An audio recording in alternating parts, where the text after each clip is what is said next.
sweet friends. Welcome. Welcome. As I choke, I'm going to also record this. So I'm recording. Now we figured out why it does that. Welcome. Welcome. As I choke. Okay, here we go. Are you guys ready? We are talking about really creating a rule of life. It's almost like your instruction manual. I love the Annie Dillard quote, how you spend your days is, of course, how you spend your life. And really leaning into and understanding what that looks like, what that means, how it impacts our understanding. And so we're going to talk today about really the practice of a rule of life, of creating a rule of life. I love teaching this as a spiritual formation tool. I'm going to talk about two books that I highly recommend for your, just for deeper exploration into this, and that is Pete Scazzero's Emotionally Healthy Spirituality. It is the final, I've taught Emotionally Healthy Spirituality for 8 weeks. It's the 8th week, and it is this work of developing the rule of life. And we're also going to get into Bishop Michael Curry's The Way of Love, and in it he talks about really the daily planner that comes from a rule of life. So I'm so excited to dig into this. Also, it's fascinating to me that we see rules for our lives in so many other spiritual disciplines and even psychological traditions, right? Or like psychological orientations. And that is in Buddhism, it's the Noble Eightfold Path. In Islam, really presents a complete and comprehensive way of life. So it's fascinating how all of these really work together, come together to inform how we spend our days. And I want to define or explain the rule of life as a commitment to live the life you've been called to live. It is created with mindful intention and thought in partnership with the divine to support your thoughts, your emotions, and actions. And once written, it really serves as a tool that can help you make decisions for your life and it helps you determine how best to spend your days, right? Or to order your days or plan your days. So I think about it because oftentimes, if you're anything like me, and I should say this from the outset, that you hear the word rule and maybe rule of life, and you're like, hard pass.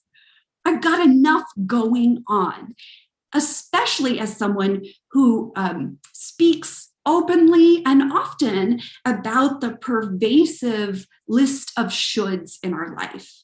And so I want you to understand that the word rule comes from the Greek word, right, for like trellis.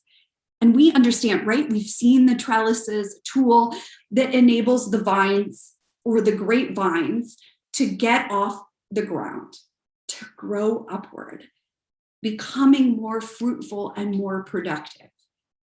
So in the same way, a rule of life helps us to climb up, to become more fruitful, to rise.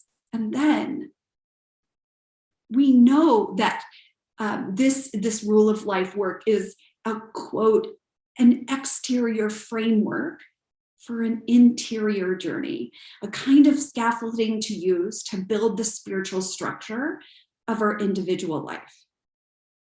And I want you to remember in this practice that these rules are not a list of shoulds. They're a tool that you can use to orient your days, to help you get more out of life, to help you have the purpose of really infusing joy into your life, infusing structure, infusing meaning and purpose, rather than squeezing it all out, like squeezing out the joy and the just levity or the fun. I think half of our life is spent learning and remembering to have fun. And so I want you to understand that the instructions and ideas contained in your rule of life are not meant to constrain you, but to provide what the trellis, the scaffolding, and the foundation to set you free. And so this practice is an opportunity for all of us, if you so choose, to engage in the practices that I recommend to get clear about your expectations, your desires, your beliefs about living a good and fruitful life. So we know that without a clear direction, without a clear understanding of the work and calling us to liberation of ourselves, we are constantly pulled in multiple directions or all directions, right? And the work is to get clear about what matters to you, to create a plan for action and that foundation. Again, it's not a to-do list. It's not a list of shoulds or what you are meant to do or what you must do to live a worthy or worthwhile and productive life. Remember, it's not what you do that matters. It's who you are. And this exercise is an open invitation and opportunity to get clear about what drives you and how you plan to make it happen, along with the divine, along with that divine presence. So Pete Scazzero recommends the following areas of a rule of life in his book, Emotionally Healthy Spirituality. But I've modified some recommendations. Well, I think all of them I've modified slightly to recognize inclusions of all walks of life. So the first is silence and solitude. And so he recommends you might want to spend 5 minutes of your day in silent meditation or take a 3-hour retreat every week or once a month, just creating time for you. The second area or category is prayer. Actually, area. So you might want to begin a daily office practice or add prayer to your week. You might want to begin praying the Psalms or begin meditating on scripture every day. The third is stillness. So you might want to set apart a 24-hour period of rest, of Sabbath. And this, sweet friends, we've got to remind ourselves the principles of behavior change. It is not in creating these wide sweeping, all or nothing changes that leave us unable to implement in our lives. And then we decide what we create thoughts of failure, which lead to emotions of hopelessness and create actions. We're just not going to do it, right? We want to create baby steps, small changes that add up to lasting behavior change over time. So I recommend starting a 2-hour Sabbath on whatever day you choose. Maybe you could do 4 hours because you've been practicing this. You know what's best for you. We also are, the fourth is, and study. You might want to memorize quotes or verses. You might want to do a daily thought download. There's so many options for you. The fifth area is simplicity. I love this. You might want to, you guys have heard me talk about decluttering your brain in your life. You might want to remove distractions by decluttering your environment, sure, or decluttering your brain, getting rid of those thoughts and emotions that are holding you back. The sixth is really fun and recreation. Again, I've changed this slightly. You might commit to activities that breathe life into you, like hiking or yoga or art or cooking or dancing, right? Like finding those. When I start working with clients, I often will say, you have to find 5 minutes every day to do something for you, to do something fun, to partake in a hobby. And that 5 minutes grows rapidly. oftentimes I will have clients come to me and they don't see any time in their day that they could create for an extra 5 minutes. There always is. Newsflash. You've got this, sweet friends. Number 7 is purpose and mission. You might feel called to step out and begin using your time, talents, and treasure to serve others. You might want to donate or tithe. You might want to serve on a nonprofit board.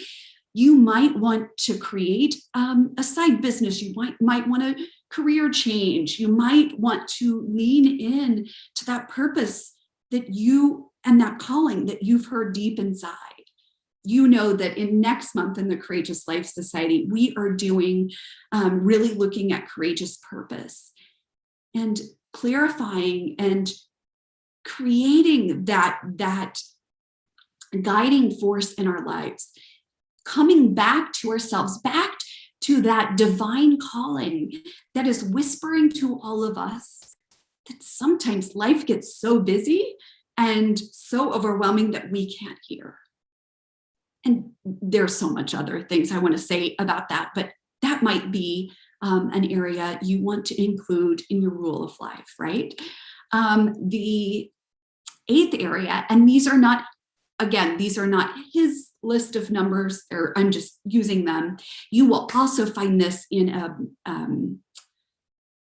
let me think the word, in a blog post. Okay, so care for the physical body. You might want to focus on getting quality sleep, might be 8 hours, or exercising, or adjusting what you eat to fuel you. This could be anything. Number 9, you might want to focus on emotional, mental wellness. You might want to join a small group that deals with issues of wellness, find a mentor, begin journaling around areas, any areas, doing brain downloads, losses. You might want to look at those. You might want to work with a coach or therapist. Number 10 is family. You might want to work on growing your marriage or parenting or finding someone special. You might want to get trained so that you can begin relating differently to others. You can get clear about your instruction manuals. It's really, the work is tailored to you. What you put in your rule of life also will change based on what situation, what circumstance you find yourself in. And finally, Peter's last area is community. You might want to focus on friendships, finding communities of support. This could be finding a spiritual director, or accountability group, finding a mentor or coach, whatever might be appropriate for you, put in this area.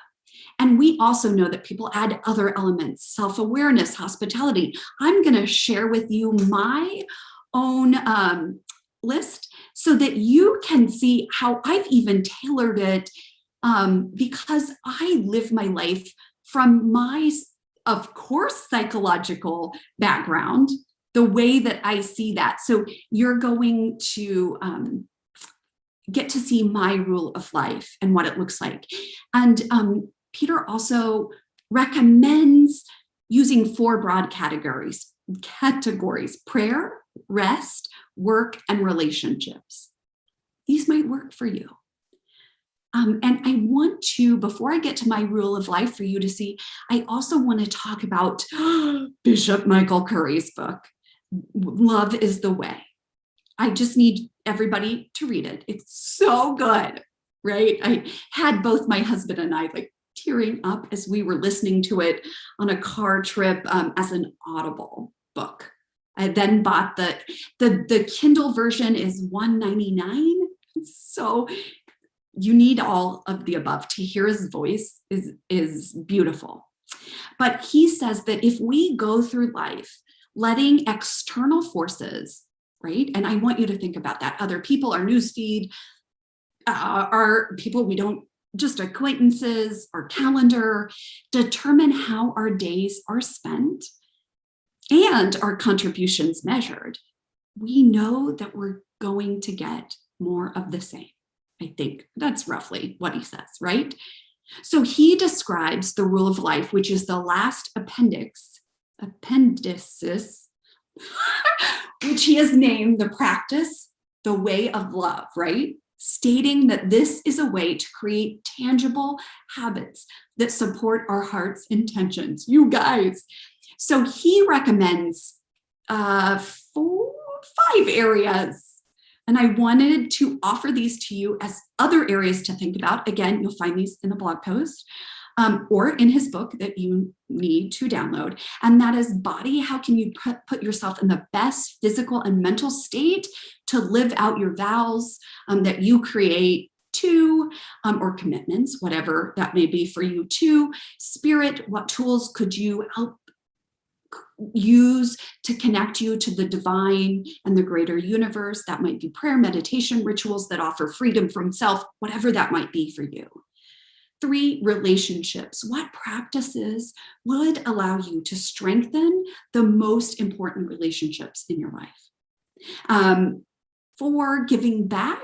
How could you commit your time, money, attention to others? And then community. How can you find and join like-minded people who support you, even in practicing this rule of life? So as he says, we need a power greater than ours and an angle of vision that is greater. We need spiritual energy, the source of love that is bottomless and endless, sweet friends. And so I want to share with you, and I'm going to share my screen, my rule of life. So each time I update it, I put the date at the top. I'm going to share this in the blog post, but if any of you want me to email this to you, or share the template so you can just put everything that you from your life in here, please email me at hello@jessicastong.com. And I will get this sent over to you. This is how I go about doing this. Step 1 is to identify the 3 core values or guiding emotions. Now you notice I have 4. Identify as many as you want, right? We are developing your own personal rule of life. This is what I want, the work I want you to do. I want you to clarify your thoughts, your emotions, to bring intention to your actions and help you focus on that love, on the love of others, of the divine, of the divine within you. So that first step is really clarifying to you. If I have a list, we're going to be doing this in the Courageous Life Society, and going through what that looks like and how to do this in Courageous Purpose. But if you have questions about this, please email me. So my guiding emotions are courage, belief, love, and compassion. Courage, I'm going to feel the fear and do the thing anyway.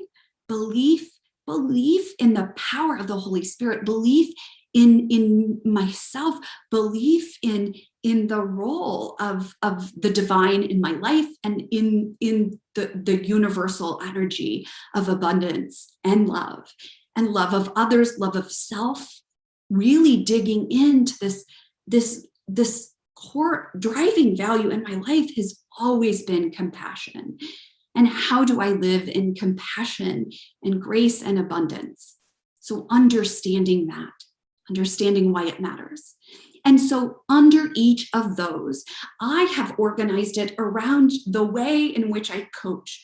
The cycle of courage, that psychological framework that helps me make sense of the world, right? And helps me make sense and others make sense of implementing change and recognizing how we are strong and capable and that we can live our purpose. So I have the first area, the category is connection. And for me, that looks like care of the physical body and stillness of self. That's connection to self. You're going to see other areas. I have connection to others, family, community. I have connection to my spiritual life, to God. And for me, that looks like prayer and meditation, 5 minutes 3 times a day, right? And then 5 longer sessions per week. I've been implementing that. It's been one of those beautiful opportunities, not just having a morning practice, but I'm able to see God throughout my days because I've got a calendar, alarm in my phone reminding me to take those 5 minutes 3 times a day. So often we create this and then we don't know how to action it. That's where coaching, I love a good coach sesh, right? Comes in to say, okay, this is what you can do if you so choose, and this is how I would recommend. And really rest and Sabbath on Sundays. For me, that's the day I chose. Might be a different day for you. I'm going to start. I've been doing half a day, and that is working, and it feels safe for me, but I'm going to extend that. And I've begun doing that practice. And I'm not legalistic. There's no legalism. There's no like rigidity in these practices. And we're going to remember that. Then I have a category of cognition, and I really want mental and emotional wellness tools. I want to implement brain downloads, which I will do daily. I do those. And I will get coaching monthly or biweekly just to help me with those tools that I know I can implement, that I teach people to implement, but I need to do in my own life to really clean out, declutter all of that. And then it gets us to that simplicity. So I'm going to declutter my mind by getting rid of thoughts and emotions that aren't serving me. And that is like naming them and taming them, focusing on what is true and noble and right and pure and lovely and admirable. Think about those things. So I'm going to spend a lot of time thinking. And then I started this practice. Some of my family members love it. Others are afraid of it. It is a 21-item purge. I do that weekly. So what would that be like? What would decluttering, if you wanted to do your environment, what would that look like for you? And then we get to the third category, which is commitment. And you're going to get down to those commitments. But I'm committed, overarching, to live my purpose, to live my calling. I do this by living as an example of what is possible, living in love, continuing to say yes and embracing my calling with fear and awe. So I think so many of us think that our callings are there, and once we live in it, our fear will go away. Sweet friends, I want to lean into courageous belief. I want to recognize and bust through those upper limit problems. I want to serve as the Lives of Courage leader. I want to teach others. I want to create an impactful teaching process. And I want to teach coaches, train coaches, and I want to partner to create more love and compassion in this world. My commitment, this could go under cognition, this could go under connection to self, is to have more fun in my life, more joy in my life. So we commit to doing something fun daily, singing, coloring, all the things, right? Laughing. If I'm not doing that, I need to look where I'm disconnected. It's an opportunity for me to look, for me to see. Right. And then the fourth category is change. And this is really the idea that we can change our brains. It goes back to cognition, but it's the idea that we have to be aware. We have to understand how to change. We have to be willing to change. And we have to know what our primitive brain does in response to change. So I'm going to study, I'm going to have a self-development practice, and I would name more of what that is. I did not do that as to, it's what I teach clients to do. So didn't name, I'm going to read, I'm going to do courses. I already do that. I commit to reading, and I would put this 100 books a year. They're fun books. They're self-development books. So I then, step 3 is to write out your commitments, right? So you will see this in the pink area, and notice that I do it by quarter. So this summer, I am 100% committed to, and that is, I guess not by, I do it by season. I used to do it by quarter, but then I was like, wow, this is very regimented, right? I am, and this is always, I'm 100% committed to living my rule of life, right? And I, over the years, have implemented changes, because we know small changes add up over time. So I then take those, once those become habits, I take them off this rule of life, because I know I'm already doing them. And so I can add what I'm working on for the season onto this rule of life. Saw a typo, but we're just rolling with it. I'm going to observe the Sabbath full day and spend 5 minutes in meditation and prayer 3 times a day. I'm doing that. I'm still working on that. I'm going to serve as leader and teacher while working on higher certification for coaching, so that I can then have a school, right? So that is a commitment of mine. I'm going to commit to eating to fuel my body, and that's it. I've been working on that. I've done that, but I'm continuing to do this work. Your rule of life needs to fit on a page. You are going to choose 3 to 5 items to commit to. That I'm committed to my rule of life is always going to be on there to remind you. And then step 4 of this process is really adding those commitments to the calendar. I love that. Most of us need coaching around that, because we need to create thoughts. You know, that is, we need to create thoughts that support the commitments.